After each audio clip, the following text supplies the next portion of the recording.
দেখছেন তো সুজির ভাপা পিঠাটা কত সুন্দর হয়েছে। আর এটা দেখতে যত সুন্দর, খেতে অসম্ভব মজা আর বানানো একেবারে সহজ। আর এইভাবে সুজি দিয়ে ভাপা পিঠা কাউকে যদি বানিয়ে খাওয়ান তো বারবার রিকোয়েস্ট করবে আর আপনার কাছে রেসিপি চাইবে।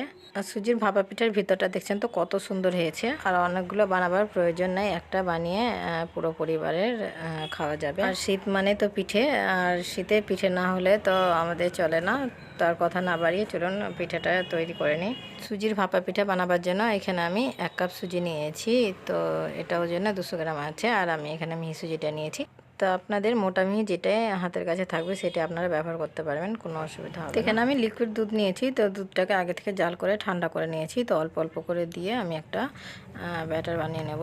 দুধগুলো একবারে দেওয়া যাবে না, অল্প অল্প করে দিয়ে একটা ব্যাটার বানিয়ে নেবেন। তো অল্প অল্প দুধ দিয়ে আমি এখানে একটা ব্যাটার বানিয়ে নিয়েছি। আর এখানে আমি 2 চামচ চিনি দিয়ে নেব। তো এখানে আমি 1 চিমটে লবণ দিয়ে নেব।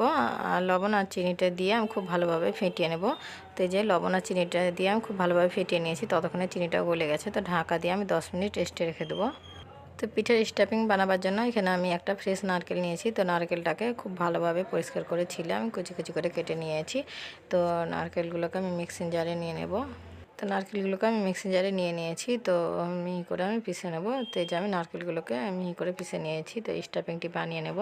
তো স্টাফিং বানাবার জন্য আমি গ্যাস অন করে দিয়েছি আর কড়াই বসিয়ে দিয়েছি। তো পিষে রাখা নারকেলগুলো আমি পুরোটাই কড়াইয়ে নিয়ে নেব। পিষে রাখা নারকেলগুলো আমি কড়াইয়ে নিয়ে নিয়েছি। আর এখানে আমি 200 গ্রাম খেজুর গুড় নিয়েছি। তো দিয়ে নেব। আর চুলার ফ্লেমটা মিডিয়ামে রেখে অনবরত নাড়াচাড়া করে গুড়গুলো গলিয়ে নেব। আর এখানে কিন্তু একটুও পানি ব্যবহার করা যাবে না। তো এভাবে অনবরত নাড়াচাড়া করতে করতেই দেখবেন গুড়গুলো গলে যাবে। তো এই যে অনবরত নাড়াচাড়া করে বুঝতে পারছেন গুড়গুলো গলে গেছে। আর আমার চ্যানেলে নতুন বন্ধু হলে প্লিজ আমার চ্যানেলটাকে সাবস্ক্রাইব করবেন, লাইক করবেন, কমেন্ট করবেন, কেননা আপনাদের একটা লাইক কমেন্টই আমাকে ভিডিও করতে মোটিভেট করবে। যিনারা ফেসবুক পেজ থেকে দেখছেন তেনারা আমার চ্যানেলটাকে ফলো করে নেবেন। তো অনবরত নাড়াচাড়া করে 5 মিনিট জাল করে নিয়েছে। আর এই যে স্টাফিংটি এক জায়গাতে জড়ো হয়ে যাচ্ছে, তো আমার স্টাফিংটি হয়ে গেছে। তো এই যে স্টাফিংগুলো আমি প্লেটে তুলে নিয়েছি। তো স্টাফিংগুলো ঠান্ডা করার জন্য সাইডে রেখে দেবো। তো এদিকে আমার ব্যাটারগুলো ঢেকে রাখা 10 মিনিট হয়ে গেছে। তো ঢাকনাটা সরিয়ে নেব। তো এখানে আমি 1 চামচ বেকিং পাউডার নিয়েছি। তো দিয়ে নেব। তো বেকিং পাউডারটা খুব ভালোভাবে মিশিয়ে নেব। আর আপনাদের কাছে যদি বেকিং পাউডার না থাকে তো আপনারা 1 চামচ ইনো দিয়ে নিতে পারেন। বেকিং পাউডারটাকে খুব ভালোভাবে মিশিয়ে নিয়েছি। আর ব্যাটারের ঘনত্বটা দেখছেন তো এই যে এরকম করবেন, তাহলে ভাপা পিঠাটা পারফেক্ট হবে। তো আমার ভাপা পিঠার ব্যাটারটা রেডি হয়ে গেছে। তো ব্যাটারগুলো আমি সাইডে রেখে দেবো। আর ভাপা পিঠা বানাবার জন্য এখানে আমি একটা বোল নিয়েছি। তো বোলটাতে অল্প আমি ঘি দিয়ে নেব, দিয়ে খুব ভালোভাবে ব্রাশ করে নেব। আর পুরোটাতে খুব ভালোভাবে বোলটাতে ঘি ব্রাশ করে নেবেন, তাহলে খুব সহজে পিঠাটা ছুটে যাবে। তো এই যে আমি পুরো বোলটাতে খুব ভালোভাবে ঘি ব্রাশ করে নিয়েছি। তো যে আমি ব্যাটারগুলো রেডি করে রেখেছিলাম, তো হাফ আমি দিয়ে নেব। আর ব্যাটারের থিকনেসটা দেখছেন তো এই যে এরকম করবেন, তাহলে পিঠাটা পারফেক্ট হবে। আর খুব বেশি যদি পাতলা করে দেন তো পিঠাটা কিন্তু ভালো হবে না। তো এই যে আমি হাফ দিয়ে নিয়েছি। তো ব্যাটারগুলোকে আমি ঝাঁকিয়ে নেব। আর এভাবে ঝাঁকিয়ে নেবেন। তো এই যে আমি ব্যাটারগুলো খুব ভালোভাবে ঝাঁকিয়ে নিয়েছি। তো স্টাফিংগুলো বানিয়ে রেখেছিলাম, দিয়ে উপর দিয়ে আমি পুরোটাতে দিয়ে নেব। আর এভাবে উপর দিয়ে পুরোটাতে স্টাফিংগুলো দিয়ে নেবে। এই যে আমি উপর দিয়ে স্টাফিংগুলো পুরোটাতে দিয়ে নিয়েছি। তো বাকি ব্যাটারটা আমি উপর দিয়ে দিয়ে নেব। আর এভাবে বাকি ব্যাটারটা উপর দিয়ে দিয়ে নেবেন। তো এই যে আমি ব্যাটারগুলো উপর দিয়ে দিয়ে নিয়েছি। তো আমি আবারও হালকা ঝাঁকিয়ে নেব। আর এভাবে হালকা ঝাঁকিয়ে নেবেন, তাহলে ব্যাটারটা চিকন হয়ে যাবে। আর এখানে আমি সাজাবার জন্য এখানে কিছুটা কাজু বাদাম নিয়েছি। তো সাজিয়ে নেব। তো আপনাদের হাতের কাছে যে কোনো ড্রাই ফ্রুট থাকলে আপনারা সেটা দিয়ে সাজাতে পারেন। তো আমি প্রথমে কাজু বাদাম দিয়ে সাজিয়ে নেব। তো প্রথমে আমি কাজু বাদাম দিয়ে সাজিয়ে নিয়েছি। আর এখানে আমি কিছুটা কিশমিশ নিয়েছি। তো কিশমিশ দিয়ে সাজিয়ে নেব। তো একটা একটা করে কিশমিশগুলো দিয়ে আমি সাজিয়ে নেব। তো একটা একটা করে আমি কিশমিশ দিয়ে সাজিয়ে নিয়েছি। আর এখানে আমি কিছুটা চেরি ফল নিয়েছি। তো ছোট ছোট টুকরো করে কেটে নিয়েছি। তো চেরি ফল দিয়ে সাজিয়ে নেব। তো চেরি ফল দিয়ে নেব। তো এটা শুধু দেখতে ভালো লাগবে, টেস্টে কোনো পার্থক্য আসবে না। তো আপনাদের হাতের কাছে যদি না ড্রাই ফ্রুট থাকে তো আপনারা নাও দিতে পারেন, স্কিপ করতে পারেন। তো একই রকম করে আমি পিঠাটা সাজিয়ে নিয়েছি। আর দেখছেন তো পিঠাটা কত সুন্দর লাগছে। তো পিঠাটা আমি ভাপিয়ে নেব।